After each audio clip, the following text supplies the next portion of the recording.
Hello and welcome to this episode of the Sticky Note Marketing Show. I'm your host, Mary Zarnecki, and today I'm thrilled to introduce you to our guest expert, Eric Gray. If you do not know Eric, he is an expert in social content and engagement-driven brand building, helping the world's biggest brands connect with the next generation of fans. So welcome, Eric, to the Sticky Note Marketing Show. I'm excited to be here. The word expert should be used loosely, but still excited to be here. You know that he really knows his stuff, guys, when he doesn't want to be called an expert. Yeah, Expert. when you put expert twice in your bio, I think that you're really trying to be somebody you're not. That's okay. We'll pretend. Let's go We'll with work it. on it. We'll work on Yeah. it. I love it. Yeah. I know that there are going to be people here who already know you, listening to this, watching this, who are familiar with you and the work that you do at Maverick. But for those who are meeting you for the first time, can you give us just a quick little behind the scenes peek at Yeah. the problems that you solve and what you're working on? Yeah, my story starts in sports radio. I went to school for sports radio, and so being behind a microphone is not new. And somewhere along the way, I ended up in a little company called EA Sports, which Electronic Arts just got bought, I heard, which is crazy. But I was at EA Sports for 6.5 years, and while I was there, this content team that was doing stuff for a video game got transitioned into a social media team. And anybody that is listening to this and works in the social media team knows that half of them did not plan on doing social media. They kind of stumbled into it and got lucky enough to build out the enterprise social media team for EA Sports, and then went to Universal Parks and Resorts and spent 11 years there. And so built out Universal Orlando, Hollywood, consulted in Japan and a few other one of our theme parks. And so got the chance to open things like the Wizarding World of Harry Potter Diagon Alley. So if you're wondering if my office, if Diagon Alley was right behind my office, the answer is yes and no more. And so about 2 years ago, I left and started Maverick Content Studio. And we wanted to take this idea of kind of entertainment first, value first, social blueprint that we built for themed entertainment to other brands. And so that's what we're doing now. And we're really enjoying it. We're working with some larger hospital brands and travel and leisure type brands. And yeah, I mean, that's kind of me in a nutshell. I love that. And I know we're going to be digging into some of the things that you're seeing people do poorly and what they should be doing instead when it comes to developing engaging story-led content. But I'd love to know, because I think there are going to be people who want to know the backstory. So tell us, what was it like doing social for Universal? It was really awesome. And I love to work for brands that have fans. And we were lucky enough to not just have people that were fans of our brand, but we had tons of fans of the IP, the intellectual property that we represented, right? So we had Simpsons, we had Marvel, we had the Wizarding World of Harry Potter, we had the Minions and Jurassic Park. There are such amazing stories. I used to tell people all the time that the unique ability that Universal has is, and Disney can say this too, but I'm more of a Universal guy. But the unique benefit that we have is we let you step into the worlds of the greatest stories you've ever read. Sometimes when I would have a bad day at Universal, I'd walk out of my office and I'd go into Diagon Alley. And for you Potter fans out there, there's a moment where you go through the brick walls, and it's an awesome experience in Orlando. They've got that's a weird one. You can cut that little second out because I was going to say something that was going to be stupid and didn't make sense. Blah, blah, blah, blah. So you walk through the walls, you walk through the brick walls, and there's so many people that are coming there for the first time. And I would just go post up and watch people come through the brick walls and look up and just see the streets of Diagon Alley, see the dragon up at the top of Green Guts Bank, and their jaws would drop. Some people would cry. Some people would hold the hand of their partner that they were with because they grew up reading these stories.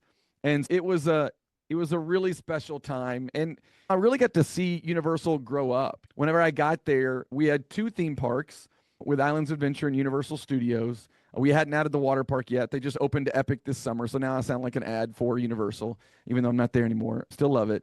It was fun to see a place really become a real challenger brand, a real contender. And we were never fighting to take down Disney. Disney brings a lot of people to the market, and a lot of them come see us. We were fighting for more days from Disney.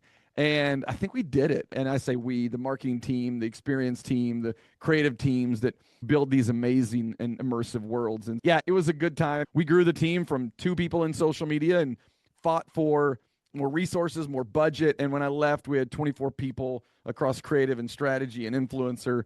And so, yeah, it was time for a new challenge for me, but the team is still there, kicking butt.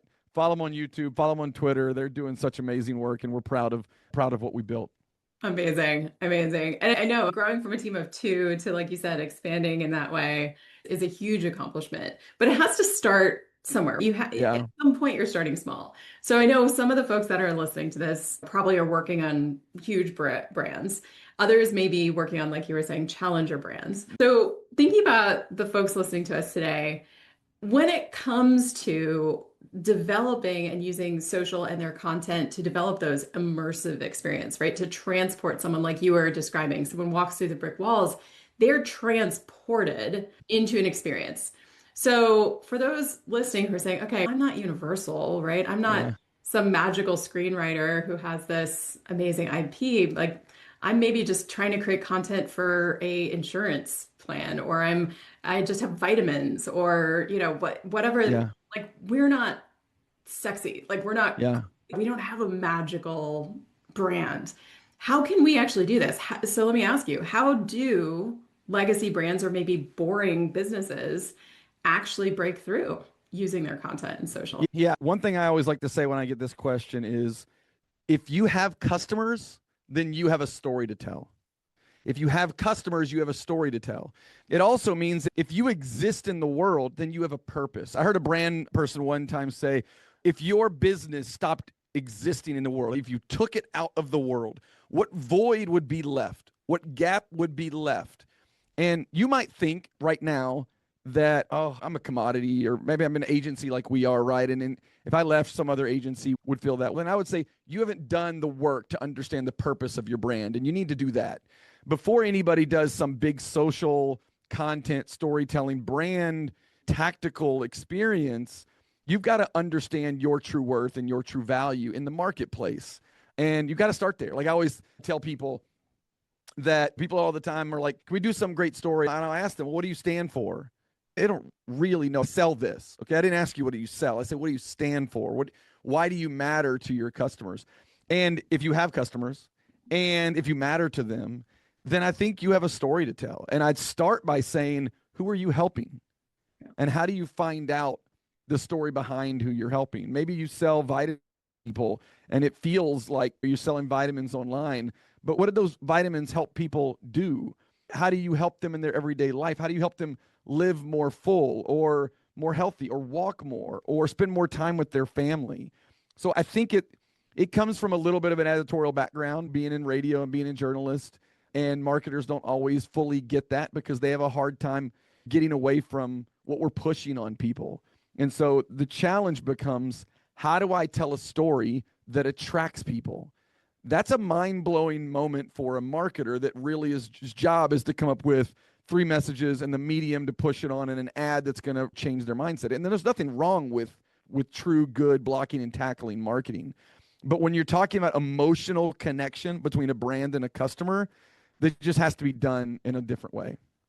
I think you bring up a really important challenge that so many marketers and even creatives that I talk to these days, we just get so lured by the tactical challenge, right? We need a new brochure.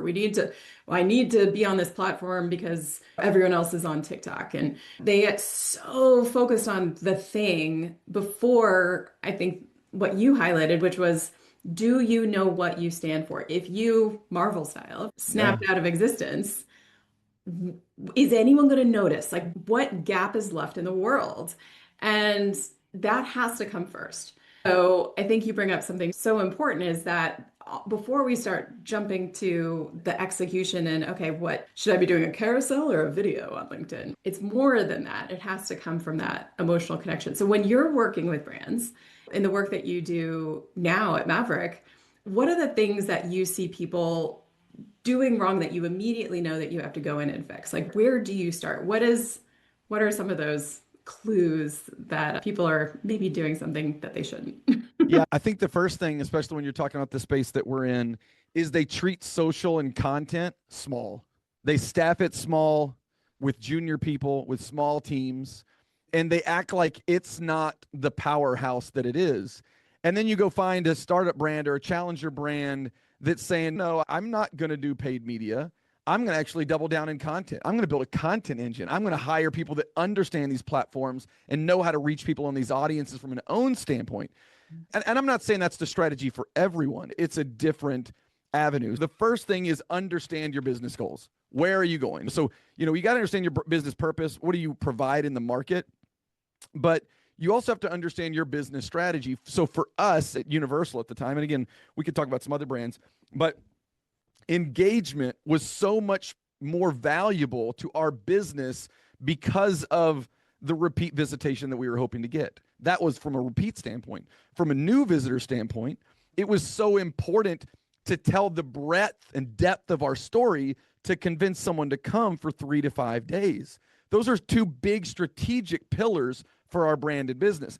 And so then you got to say, okay, how do we go into market and do this? Where are the ways that we need to do this? And there's an old school world that just thinks that it's media and message and channel. And look, I'm one point of view, but I know that I skip ads more than anybody in the world. And so many brands out there today are spending money that's not reaching people. And if you're State Farm and you got $130 million to spend on the biggest national TV moments, then go crazy. You can create demand and inertia towards your business. That's not the majority of people. And so we've got to become creative marketers again, not just in the story we're trying to tell, but in where our audience exists. And I think more often than not, there are places that your audience exists that you're not an expert in, whether it's WhatsApp or Reddit or TikTok. There's places your audience exists that you got to show up in a relevant and native way to make them consider you. We talk a lot about consideration from a purchase standpoint. Again, dependent on business. If you're selling socks versus selling a theme park versus selling a grocery store, but consideration becomes a big deal. And I don't think a lot of brands think about social at the level we think about it. And I think that's what was cool about what we built at Universal was we were given the seat at the table and the authority and had the right leadership that let me cast a vision for what social could mean for the business and then followed it with resources and budget. It didn't happen overnight. And it was a lot of push and pull, all the stuff that you would think to build a team of that size. But I'd say the biggest problem is they just don't, it's a long way of me saying people don't understand the opportunity that's in front of them in these platforms, and they don't understand that media has changed whether you want to believe it or not, and we've got to change with that to reach the next generation. And I like that. Clue being, look, you're going to be small if you're treating it small. If you're not staffing it, if you're not giving the resources, if you're not giving this opportunity its due, this isn't just a channel, right? This is a way to connect in a meaningful, relevant way with an audience you want to influence. You want to change their attitudes, perceptions, or behaviors about you, Yep. your brand, your product, but you're having now to enter their world. Like you're having to go and show up in their world in a way that they want to consume this information. So how do you help teams make that shift? Because a lot of times, at least in the work that I do, whether I'm speaking or running workshops or consulting with brands, sometimes the shift I'm making for teams is I know you know what you want to say. I know you want to go promote this, and I know you have this new launch, or I know you have this new message you need to get out there, or this new promotion you need to put content out about. But let's put that aside for a second and actually think about what does your audience actually want? So when you're helping teams make that shift, especially through this lens of social and what you know as an expert is working right now, how do you help people actually do that? Stop thinking about what they want to say. Yeah. Actually do what you're recommending about getting into that audience's reality. How do you do that? I think deep down, they all know they need to be doing this. Yeah. I think there's VPs and CMOs that know that social is a big deal, that know that influencer is a big deal, and they're just trying to figure out their way in, but they know they need to do this. They need senior level leaders in their organizations that know how to do it, that have literally got the resume and can guide them in that pathway, because it's a new world that they haven't seen. And so how you do that is you have to show them the opportunity. You have to bring the opportunity to them and spoon feed them. I remember one time at Universal, I was brought in to teach the executive team about social media. And this is a handful of years ago when Snapchat was becoming a thing. And they used to have this filter where you'd open your mouth, there's a dog filter, and the tongue would come out. I still have video on my phone of our president at the time, Bill Davis, man in his 70s, doesn't know what I'm talking about, but he trusts me and he's doing it and he's doing it. But that took time to show them the opportunity to educate them about the product, how these things work, a lot of testing, and then a lot of case studies, right? There, you got to really help understand. And I say knowing their business earlier on. What that means now is you got to speak their language. So you got to take the thing that you're preaching about, and you've got to speak their language and tell them about this opportunity. And look, it's not going to be for everyone, and that's a challenge. But I would say that the CMOs of today will be gone at some point, and the next generation will step in.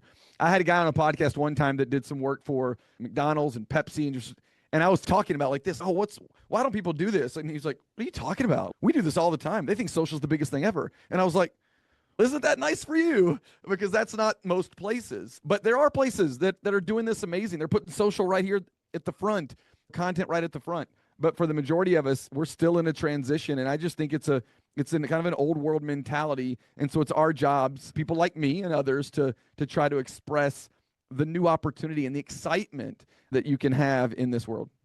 So I'm a big fan of using case studies too, because especially if you're working with a legacy brand or a brand that doesn't think that they can do something exciting in their content or on social, I love showing people what good looks like, give them Yeah. some inspiration. What are your favorite case studies? Do you have any favorite stories, either people that you've worked with, brands that you've worked with, or just even others that inspire you that you'd like to use to show what is possible, maybe even Gosh. things that aren't so obvious? Yeah, there's so many. I use a lot of creators now today because I think they're some of the greatest examples. There's no one that's testing content like creators. They're creating hundreds of pieces of content a week. They're learning at a rate that brands could never learn, which is unfortunate because brands have more resources than any of those creators, but they're stuck in their process and their bureaucracy. I've got a little opinions today, Mary. I like it. But yeah, but a couple that come to mind out of the gate, and some of these are not new, but Burger King, back when Fernando Machado was the CMO, he's now bounced around a bunch, but they were like the liquid death of the early 2000s, right? Like they were doing cool, awesome stuff, like giving away free burgers if you come in a costume and Halloween, and doing these awesome social first videos. I think Burger King's a really good one. Cleveland Clinic, from a content marketing standpoint, like they became the media. Their opponent was not other hospitals. Their opponent was Mayo Clinic. What they wanted to be was the greatest source of information when it comes to medical online. And they did that. They're literally driving 18 million viewers to their website organically through search because of their valuable content. And the executive director of that group has been on my podcast before, and Amanda's so talented, and she's been there forever. But they invested in it. That's the other thing I would say is generally these places that are doing it well, it's because someone at the top believes it's important. And so it's hard to push it uphill. I did a lot of uphill pushing. But man, when you've got someone at the top that believes that this is a thing, you can really do wonders. Obviously, Liquid Death is doing some really cool stuff today. But yeah, I look at a lot of creators that are doing just insane, fun, and different things on social. The big answer right now is Duolingo. It's going to be interesting to see what happens there because their head of social just left to go to DoorDash. Yeah, but it's a fun way in, and I like to keep my finger on the pulse. Amazing. Amazing. I like those examples. So hopefully all of you guys watching and listening to this have your sticky notes out, you're writing all this down. Otherwise, just re-listen. So I know you talked about finger on the pulse. So that's my last question for you is this can feel overwhelming for a lot of, Yeah. oh my gosh, everything's changing so fast all the time. How do you how do you keep your finger on the pulse? Where do you find your inspiration? How do you stay up to date? And how would you recommend people who this isn't their full-time job? Yeah. This is just one thing that they're doing. How do you recommend people stay up to date? Man, it's harder for some, but this is like a career question for me. I do what I love. I love helping brands tell stories. I love disrupting brands. I love telling brands their content sucks. And not in a, that's partly here for humor, but I like going in and saying, no one's watching that. Do you really want to spend millions of dollars on a TV ad that no one's going to watch or very little? Or if they do, you pushed it on them and someone couldn't click skip ad quick enough. And I'd say that you got to be passionate about what you do. I love this. And so if you're a brand marketer or PR professional or a creative director, I hope you have an insatiable desire of curiosity to be best in your craft. And I do. I love what I do. And so research is fulfilling. And looking for inspiration is fulfilling. The other thing I'd say is put people around you that push you forward. Hire people that are younger than you, people that are smarter than you. They will push you forward. They will bring energy. And then I touched on it a second ago in that last answer. Hire young people. I'm 46. I don't understand TikTok. I'm learning, but I am forced every single day to learn more from the people on my team that are younger, that understand some of these platforms and where they're going. This guy Sam Tolles is a good buddy of mine. He used to be the chief content officer for Bleacher Report and went on and did some cool stuff. And Sam talks about hiring people that know these channels inside and out. So we did this at Universal, and I didn't love it, but we'd hire a social media manager, and they'd do some stuff for Twitter, and they do some stuff for TikTok, and they do some stuff for Instagram. It's a horrible idea. It's not that it can't be done, but it's just you're asking them to be expert programmers for all of those platforms. It's impossible. Go hire one person and say your sole job is TikTok, and watch what happens with your brand on TikTok. It changes completely overnight because they have a sharp focus and a passion and an interest, and they're not having to spread it across all platforms. I know that's hard for some brands to have the resources and budget to do that, but if you can, it can be a game changer. At least have that as the goal, right? This is Yeah, totally. ideally what we would like. Or Yeah, if you can't do all of them, have all the experts, at least have one, the platform that's the most important to you. yeah, Okay. 100%. Awesome. Amazing.